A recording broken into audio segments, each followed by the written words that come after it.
दो हेतु दिए, ध्यान से देखिए इस पंक्ति को। तदेवं आकारादिस्थस्य अवयवस्य भेदेनाग्रहणाद अग्रहणम। दो प्रकार के स्थल हैं जहां अवयव दिखाई पड़ते हैं। एक तो दीर्घ वाले स्थल, जैसे आ, ई, ऊ आदि। आ में अकार अकार, ई में दीर्घ ईकार में ई, दीर्घ उकार में ऊ आदि दिखाई पड़ेंगे। और एक संधि अक्षर ए, ओ, ऐ, औ, दो स्थल हो गए ना। तो दो के लिए अलग अलग बात कह रहे हैं। पहले दीर्घों के लिए कहा कि दीर्घांतर्गत जो अवयव हैं वो गृहीत नहीं होंगे, उनको कार्य नहीं होगा। अलग स्वतंत्र वर्ण को जो कार्य होता है वो दीर्घांतर्गत अवयवों को नहीं होगा। क्यों नहीं होगा? तदेवं आकारादिस्थस्य अवयवस्य भेदेन अग्रहणाद अग्रहणम, कि आकारादि में जो स्थित अवयव हैं वो तो भिन्न रूप से गृहीत होते ही नहीं। वो जैसे आप कह रहे हैं ना, ऐ में पता चल रहा है स्पष्ट अ और ई का, वैसे आ में स्पष्ट रूप से अ का पता नहीं चल रहा, ई में ई का पता नहीं चल रहा। तो वहां तो भेदेन अग्रहणाद। फिर से देखिए पंक्ति, तदेवं, तो इस प्रकार से आकारादिस्थस्य अवयवस्य, आकारादि में स्थित जो अवयव आकार हैं उसका भेदेन अग्रहणाद, भेद पूर्वक ग्रहण ना होने से, आकार में भिन्न रूप से हमें आकार गृहीत हो ही नहीं रहा, इसलिए भेदेन अग्रहणाद अग्रहणम, उसका कार्यों में ग्रहण नहीं हो पाएगा। ये तो दीर्घ वाले स्थलों के लिए कहा, आ, ई, ऊ, री इत्यादि के लिए। और जो संधि अक्षर हैं उनके लिए क्या कहा? संधि अक्षरस्थस्य तु असावर्ण्या, जो संधि अक्षर में अ, ई है उसके लिए तो बताया ना कि वो तो विवृत तर हैं, और वो विवृत तर हैं तो वो सवर्ण है ही नहीं, तो इस कारण से उनको कार्य नहीं होगा। ऐसा प्रदीपकार अभी तक दिखा रहे हैं। भाष्यकार ने तो ऐसी कोई बात खैर अभी नहीं कही है। ऋकारस्थस्तु रेफो भेदेन प्रतिभासाद गृह्यते इति नुडादि सिद्धि। फिर कोई कहे तो इस तरह से आप कहोगे कि ऋकार में जो स्थित रेफ है वो भी भेद से गृहीत नहीं होता। जैसे आ में कह रहे हो कि आ में आकार भेद से गृहीत नहीं होता, वैसे ही कोई कहेगा कि ऋकार में भी रेफ भेद से गृहीत नहीं होता। और जब रेफ भेद से यदि गृहीत नहीं होगा तो आप नुट आदिकारी कैसे करोगे? कहीं कहीं पे आपको नुडादिकारी करने हैं,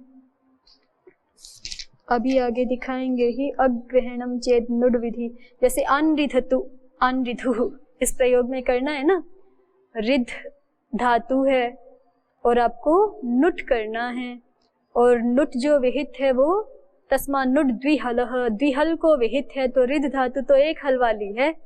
री में री का रेफ यदि अलग से नहीं गिनोगे तो रिध धातु एक हल वाली है। री में यदि रेफ भी एक हल के रूप में गिनोगे तब द्वेल है। ठीक है, तो इसलिए प्रदीपकार समाधान दे रहे हैं कि ऋकारस्थस्तु रेफो भेदेन प्रतिभासाद गृह्यते इति नुडादि सिद्धि। तो यहाँ तक आकर के ये जो समाधान, अयम तो सर्वेषाम एव परिहारः न अव्यपवृत्तस्य अवयवस्य तद्विधिर यथा द्रव्येषु, ये जो कहा ये जिज्ञासु ने मान्य किया। और समाधाता ने जो इसके दृष्टांत दिए थे, तैलम न विक्रेतव्यम, लोम नखम स्पृष्ट्वा शौचम कर्तव्यम, ये भी माने जिज्ञासु ने। और फिर जिज्ञासु की जो समस्या रह गई थी कि जहाँ अपवर्ग, ये समाधान तो, ये वाक्य तो वहां के लिए हुआ जहाँ अव्यपवृत्त अवयव हैं, जहाँ व्यपवृत्त अवयव हैं वहां क्या करोगे? तो उसके लिए समाधाता ने अलग से समाधान दे दिया कि जहाँ व्यपवृत्त अवयव आपको प्रतीत हो रहे हैं तो उस व्यपवर्ग में हेतु है विवृत गुण, है ना, और वो विवृत गुण अलग विवृत है, अधिक विवृत है सामान्य से, तो फिर उसका तो सामान्य वर्ण के द्वारा ग्रहण होगा ही नहीं, और फिर ग्रहण नहीं होगा तो कार्य भी पाएगा ही नहीं, तो वहां निषेध करने की कोई बात ही नहीं, आवश्यकता ही नहीं है। तो यहां तक आकर के एक पक्ष पूरा कर रहे हैं। आगे देखिए दूसरा पक्ष किया जा रहा है ना समाधाता के द्वारा, अथवा पुनर्न गृह्यन्ते। तो यहां तक अभी क्या हुआ? प्रसंग क्या चलाया गया है जिज्ञासु के द्वारा? प्रकरण क्या चल रहा है? वर्णिक देश वर्ण ग्रहण से गृहित होंगे कि नहीं होंगे? तो प्रथम पक्ष रखा गया कि होंगे, वर्णिक देश वर्ण ग्रहण से गृहित होंगे। तो जिज्ञासु ने उसमें 3 दोष दिखाए थे ना, समानाक्षर विधि प्रतिषेधः, और दीर्घे ह्रस्व विधि प्रतिषेधः, और तीसरा एक वर्णवच्य। तो दीर्घे ह्रस्व विधि प्रतिषेध और एक वर्णवच्य में तो साथ साथ ज्ञापक देकर के समाधान कर दिया समाधाता ने, और फिर तीनों के लिए एक साथ एक और वाक्य समाधान के रूप में प्रस्तुत कर दिया, न अव्यपविक्तस्य अवयवस्य तद विधिर्यथा द्रव्येषु। तो ये माने वर्णिक देशावर्ण ग्रहणेन गृह्यन्ते चेत, तो फिर इस पक्ष में कोई भी दोष नहीं है ना, कोई भी दोष है ही नहीं। चलिए अब दूसरा पक्ष समाधाता देखिए, अथवा पुनर्न गृह्यन्ते, या फिर ऐसा समझिए कि वर्णिक देश वर्ण ग्रहण से गृहीत नहीं होते हैं। प्रदीपकार ने उदाहरण दिया है, नरसिंह वद वर्णांतरत्वात्। दृष्टांत क्या दिया है? नरसिंह का। नरसिंह जानते हैं ना क्या है? हाँ, प्रहलाद जी के आह्वान करने पर जो भगवान जी ने नरसिंह के रूप में अवतार लिया था, वही वाले नरसिंह ना। नरसिंह भी बोलते, नृसिंह भी बोल देते, तो उनको उदाहरण के रूप में प्रस्तुत कर रहे हैं। नरसिंह वद वर्णांतरत्वात्, कि ये जो भी आपके आ या ए ओ आदि वर्ण है ना, ये नरसिंह जी के समान वर्णांतर हैं। ये आ मतलब अ का संयोग, या ए मतलब या आई मतलब अ ई का संयोग नहीं है ये, ठीक है। ये भिन्न ही वर्ण है, स्वतंत्र, ठीक है। जैसे कि नरसिंह, हाँ, आप उनको ऐसा कहो आधे मनुष्य आधे शेर, ऐसे नहीं, वो एक अलग ही प्रजाति है। क्योंकि हिरण्यकश्यपु का तो यही था ना कि मैं मनुष्य से भी ना मरूं, मैं पशु से भी ना मरूं, तो नरसिंह जो है वो एक अलग प्रजाति हो गई। तो इसी तरह, क्यों हंस रहे हो? चलिए, तो नरसिंह के समान ये वर्णांतर हैं, आ ए ओ ऐ औ इत्यादि। तो इसलिए नरसिंहवद वर्णांतरत्वात् सादृश्याच्य प्रत्यभिज्ञानात्, और सादृश्य के कारण से इनमें प्रत्यभिज्ञान होता है। जैसे उसको आप नरसिंह को आधा मनुष्य आधा पशु कह रहे हो, क्यों? प्रत्यभिज्ञान से, सादृश्य है ना उसके आधे भाग का मनुष्य से, इसलिए आपको आधे भाग मनुष्य जैसा प्रतीत हो रहा है या आधा भाग पशु जैसा प्रतीत हो रहा है, लेकिन वस्तुतः वो नर या मनुष्य नहीं, नर या सिंह कुछ भी नहीं है। तो नरसिंहवद वर्णांतरत्वात् सादृश्याच्य प्रत्यभिज्ञानात् तत्त्व असिद्ध्या पृथक उपलब्धानां वर्णानां समुदाये नास्ति सत्वम्। तत्व असिद्ध्या, तत्व की असिद्धि होने से, माने उसमें नरत्व की या सिंहत्व की असिद्धि होने से, जैसे उसी तरह से ऐ आदि वर्णों में अत्व या इत्व आदि की असिद्धि होने से पृथक उपलब्धानाम वर्णानाम समुदाय नास्ति सत्वम, जो पृथक उपलब्ध वर्ण हैं उनका समुदाय में एक तरह से सत्ता ही नहीं है। माने आप कह ही नहीं सकते कि ऐ में अ ई है, इन दोनों का संयोग ऐ है, ऐसा नहीं, वो एक स्वतंत्र ही वर्ण है। समुदाय वाचो युक्तिरपि तत्र वर्णांतरेण तात्विकी, ये समुदाय है ऐसा कहना भी वर्णांतर में, ये वाचो युक्ति माने ऐसा कथन करना भी तात्विक कथन नहीं है। भ्रांतिवशात तु अवयव सद्भावाश्रयेण प्रवृत्ता, यदि ऐसी वाचो युक्ति प्रवृत्त होती है ऐ आदि वर्णों के संदर्भ में कि ये समुदाय है, तो ये भ्रांति के कारण से अवयवों को मान करके ऐसा कोई कह देता है कि ये समुदाय है, वस्तुतः ये समुदाय है ही नहीं। ठीक है, ये दूसरा पक्ष है। अथवा पुनर् न गृह्यन्ते, वर्णिक देश वर्ण ग्रहण से गृहित नहीं होते, क्योंकि वहां है ही नहीं अवयव तात्विक रूप से। ठीक है, वो भी जो आ है, जो ए है, ऐ है, वो भी अ ई उ इत्यादि की तरह ही वर्णांतर है, केवल वर्ण है, विशुद्ध वर्ण है, वो किसी का समुदाय नहीं है। तो किसी का समुदाय नहीं है तो फिर उनमें अवयव कहना भी बनेगा ही नहीं। ठीक, तो जिज्ञासु इसमें दोष दिखा रहा है। अग्रहणम चेद नुड विधिलादेश विना में श्रीकार ग्रहणम, यदि आप ऐसा मानोगे कि वर्णिक देश वर्ण ग्रहण से गृहित नहीं होते हैं, तो नुड विधि में, लादेश विधि में और विनाम विधि में आपको अलग से रिकार का ग्रहण कराना पड़ेगा, रिकार में ये कार्य हो जाए ऐसा कहना पड़ेगा, अपने आप से नहीं पाएंगे। जैसे दृष्टांत, अग्रहणम चेत नुड विधि लादेश विनामेश ऋकारस्य ग्रहणम कर्तव्यम, तस्मान् नुड द्विहलः ऋकारे चेति वक्तव्यम यापि यथा स्यात् अनृधतु अनृधुरिति। तस्मान् नुड द्विहलः विधान किया हुआ है। तस्मात् माने उस पूर्व सूत्र से जहाँ पे दीर्घ किया गया, अत आदेह से जहाँ दीर्घ किया है, अत आदेह है ना पहले, तो वहां से जहाँ उस सूत्र से जहाँ पे दीर्घ किया है उससे उत्तर जो द्विहल अंग है उसको नुट आगम हो जाता है। तो अब ये रिद्ध जो है द्विहल अंग नहीं हो पाएगा, तो इसलिए इसको नुडागम प्राप्त नहीं होगा। नहीं होगा लेकिन चाहिए तो अनरिध तुम्हें सुनाई पड़ रहा है ना नुट, भाई रिद धातु है, अतुस है, लिट का प्रयोग, अतुस उस है, और रिद को आपने निर्वचन कर लिया है रिद रिद, तो रिद का जो है वो हलादि शेषः करने पर री शेष रहता है ना, और री को उरत सूत्र से क्या हो जाएगा अर, रिवर्णांत अभ्यास को अकार आदेश है ना, और उरण रपर होकर के अर, फिर से हलादि शेष, तो अ मात्र शेष रहा, अत आदेह से अभ्यास को दीर्घ हो गया, आ रिध अतुस या आ रिध उस, ऐसी स्थिति बची ना। अब यहाँ पे तस्मान्नुट द्विहलः की प्रवृत्ति चाहते हैं लेकिन पाएगी तो नहीं।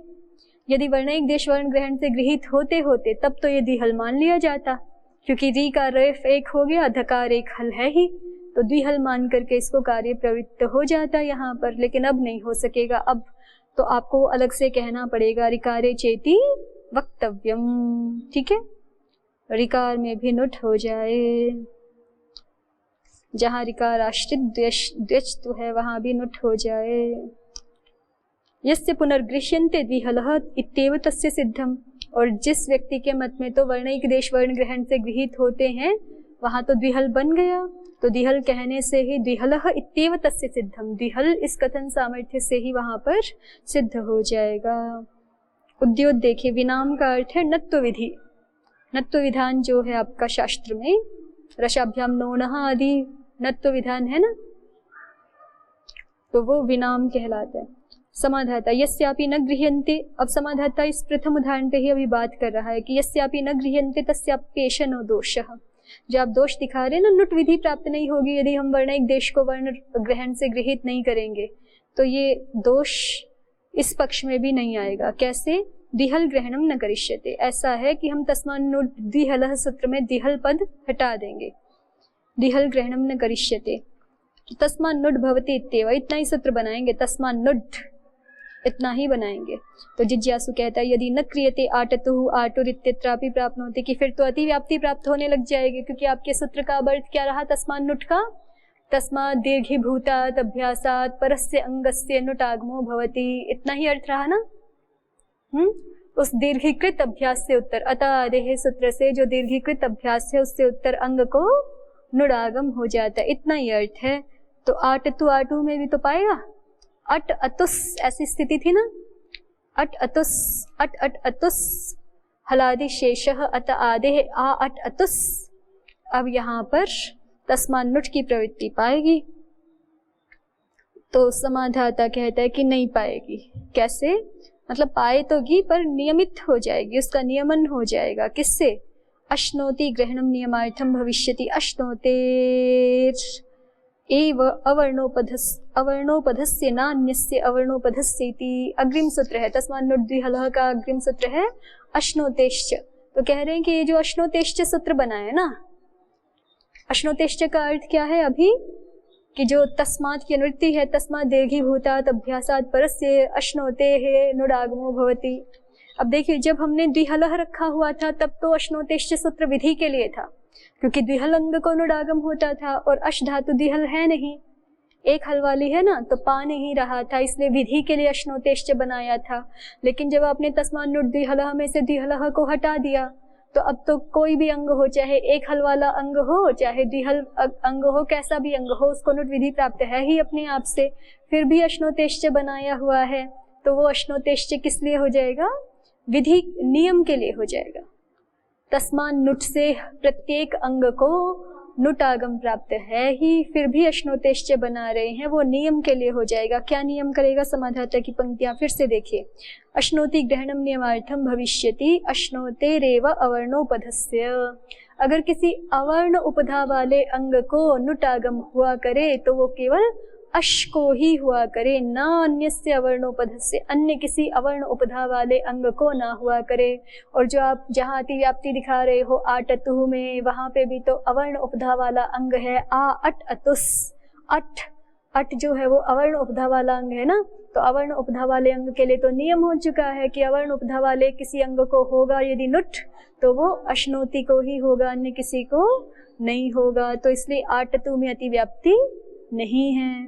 तस्मानुट सूत्र बनाने पर भी आटतु में अतिव्याप्ति नहीं है, और उधर तस्मानुट बनाने पर हमारा अनृधतु प्रयोग भी सिद्ध हो गया। ठीक है, हमें ऋकारे चेति वक्तव्यम कहने की आवश्यकता नहीं है, ये समाधाता ने कहा। तो जो एक दोष दिखाया था, नुड विधि में ऋकारे चेति वक्तव्यम कहना पड़ेगा, तस्मानुट द्विहलः में उसका समाधान प्रकारांतर से समाधाता ने कर दिया अभी के लिए। तस्मानुट द्विहलः में से द्विहलः हटा दिया तो अनृधतु में प्राप्ति हो गई अपने आप। फिर अति व्याप्ति हुई आटतु आदि में, तो उसका समाधान अश्नोतेह को नियम के लिए रख करके कर दिया। ठीक है, अश्नोतेह को नियम के लिए रख करके आटतु आदि की अतिव्याप्ति का समाधान कर दिया। अब आगे जिज्ञासु। नुड विधि लादेश विनामेषु ऋकार ग्रहणम। दूसरा स्थल क्या था दोष वाला? लादेश। लादेशे च ऋकार ग्रहणम कर्तव्यम। लादेश स्थल में भी आपको ऋकार का ग्रहण करना पड़ेगा। क्यों? कृपोरोलः ऋकारस्य चेति वक्तव्यम। कृपोरोलः कहा हुआ है आपने, वहां पे आपको कहना पड़ेगा कि ऋकार को भी लत्व हो जाता है। यहाँ भी यथा स्यात् क्लिप्तः क्लिप्तवान इति। अब कृपोरोलः सीधे सीधे जहाँ पे आप त्रिचादि प्रत्यय करेंगे वहां तो लग जाएगा, है ना। कल्पितादि प्रयोग बनाने हो तो वहां तो कृपोरोलः सीधे लग जाएगा। जहाँ गुण होगा, कृप धातु को गुण होके कर्प बन गया मान लीजिए, वहां तो र को ल हो जाएगा स्पष्ट।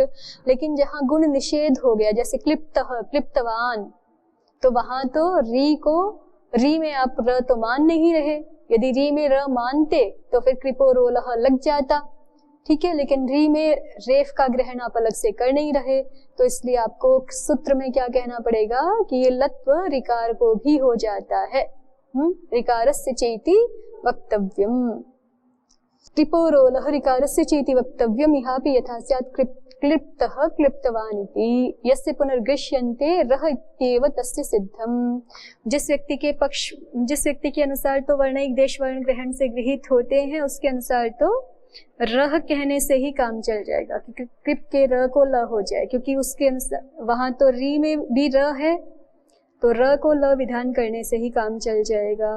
और जो री में र ग्रहण नहीं कर रहा, उसको अलग से स्थानी के रूप में ऋकार का भी निर्देश करना पड़ेगा। स्थानी के रूप में केवल रेफ का निर्देश करने से काम नहीं चलेगा, ऋकार का भी निर्देश अलग से करना पड़ेगा। तो समाधाता कहता है नहीं, ये भी दोष नहीं है। यस्यापि न गृह्यन्ते तस्यापि एष न दोषः। यस्यापि न गृह्यन्ते का मतलब क्या है? जिस व्यक्ति के मत में वर्णिक देश वर्ण ग्रहण से गृहित नहीं हो रहे, उसके मत में भी तस्यापि एष न दोषः, उसके मत में भी ये दोष नहीं आएगा, या उसका भी ये दोष नहीं आएगा।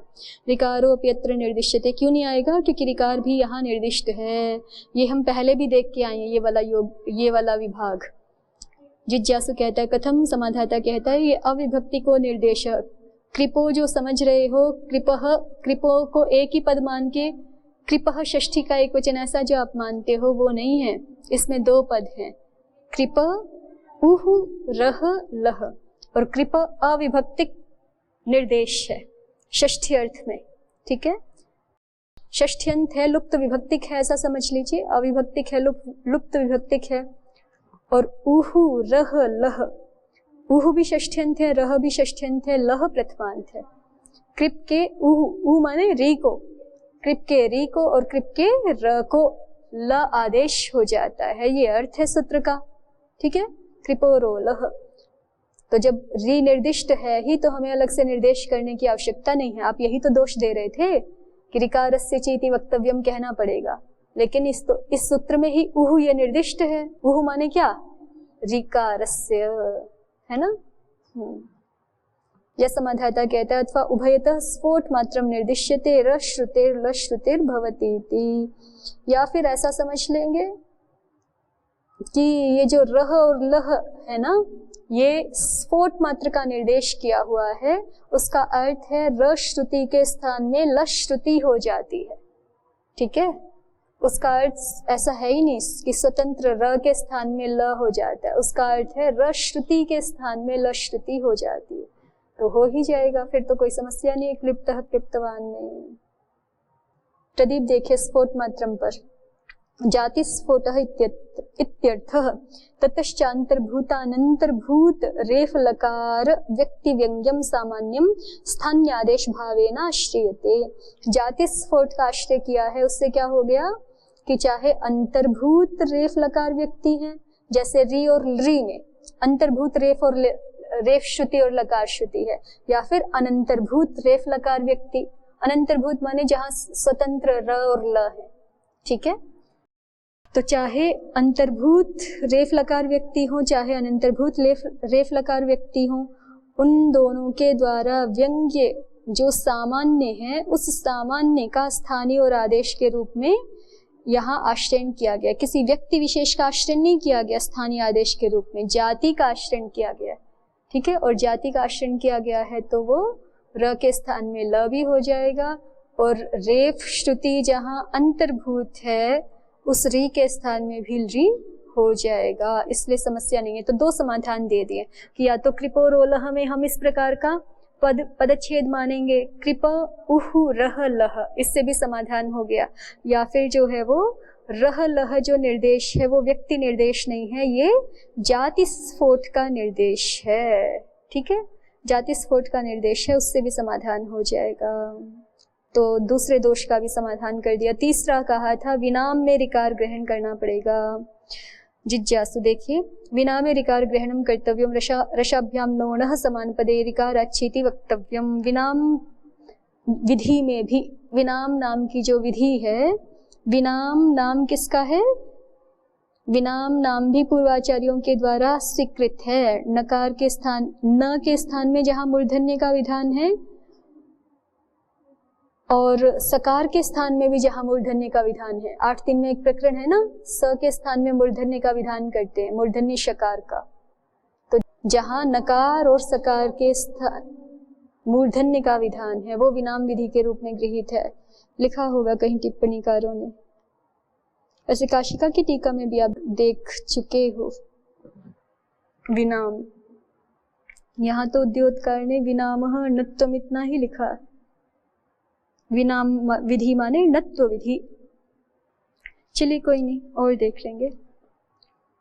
विनामे रिकार, विनाम में रिकार ग्रहण करना चाहिए। विनाम माने नत्व विधायक सूत्र में। अभी यहाँ नत्व विधायक लीजिए, स वाला मत लीजिए, उसके बारे में एक बार स्पष्ट हो जाए तो फिर काशिका की टीकाओं में एक बार देख लेंगे। विनामे रिकार ग्रहणम कर्तव्यम, नत्व विधि वाले सूत्रों में रिकार ग्रहण करना चाहिए। जैसे कहा रसाभ्याम नोणः समान पदे। रसाभ्याम नोणः समान पदे का अर्थ क्या है? समान पद में रेफ शकार से उत्तर न, यही वाला शकार है, रेफ और श से उत्तर, वो 8.3 वाला नहीं, जो स को श मूर्धन्य विधान हो रहा है वो वाला नहीं, ये वाला रेफ। रेफ से उत्तर न को न, और श से उत्तर न को न, इसी को विराम नाम दिया गया है। रसाभ्याम नोणः समान पदे, समान पद में रेफ शकार से उत्तर जो नकार, उसको नकार आदेश होता है, ये सामान्य अर्थ है। अब इसमें कह रहे हैं कि ये जो निमित्त के रूप में रसाभ्याम गृहीत है ना, तो निमित्त के रूप में रिकार को भी ग्रहण कराओ, रिकाराच्छेति वक्तव्यम। जिस व्यक्ति के मत में वर्ण एक देश वर्ण ग्रहण से गृहीत हो जाते तो वहां तो कहने की आवश्यकता नहीं, क्योंकि रेफ से उत्तर कहा ही हुआ है और री में भी रेफ है, तो री से उत्तर भी कार्य हो जाएगा न को। लेकिन यदि हम वर्ण एक देश वर्ण ग्रहण से गृहीत नहीं होते ऐसा मानते हैं तो री से उत्तर न को न प्राप्त नहीं होगा, चाहिए तो, ठीक है। तो इसलिए रिकाराच्छेति वक्तव्यम कहना पड़ेगा। उदाहरण क्या है? इहापि यथा स्यात् मातृणाम पितृणामिति, मातृणाम में नत्व चाहिए, नाम के न को नत्व चाहिए, पितृनाम में भी चाहिए, तो वहाँ रसाभ्याम नोणः से तो अब हो नहीं पाएगा, ऋकाराच्चेति कहना पड़ेगा आपको। यस्य पुनर्गृह्यन्ते रसाभ्याम इत्येव तस्य सिद्धम, ठीक है। समाधाता कहते हैं न सिद्ध्यति यत्तद्रेफात् परम भक्तेः तेन व्यवहितत्वान्न प्राप्नोति। ध्यान से देखिए, समाधाता ने क्या कहा कि आप कह रहे हो ना कि जिसके मत में गृहीत हो जाता है वर्णिक देश वर्ण ग्रहण से, उसके मत में तो अपने आप ही रसाभ्याम सूत्र से ही काम हो जाएगा, रसाभ्याम सूत्र ही मातृनाम पितृनाम में नत्व विधान कर देगा। तो समाधाता कहते हैं नहीं कर पाएगा। क्यों नहीं कर पाएगा? यत्तद्रेफात् परम भक्तेः तेन व्यवहितत्वान्न प्राप्नोति, कि मातृनाम में जो री है ना, उस री में रेफ से परे एक भाग है, अजभाग। री में रेफ से परे एक क्या है? अजभाग है। वो अजभाग के द्वारा व्यवधान होने से नहीं पाएगा, क्योंकि रसाभ्याम तो पंचमी है ना, और पंचमी में तो बिल्कुल अव्यवहित उत्तर हो नकार तब कार्य होता है, लेकिन यहाँ तो रेफ के बाद एक अजभाग है, उसके बाद न है, नाम का न है, तो उसको ये नत्व हो नहीं पाएगा अपने आप से।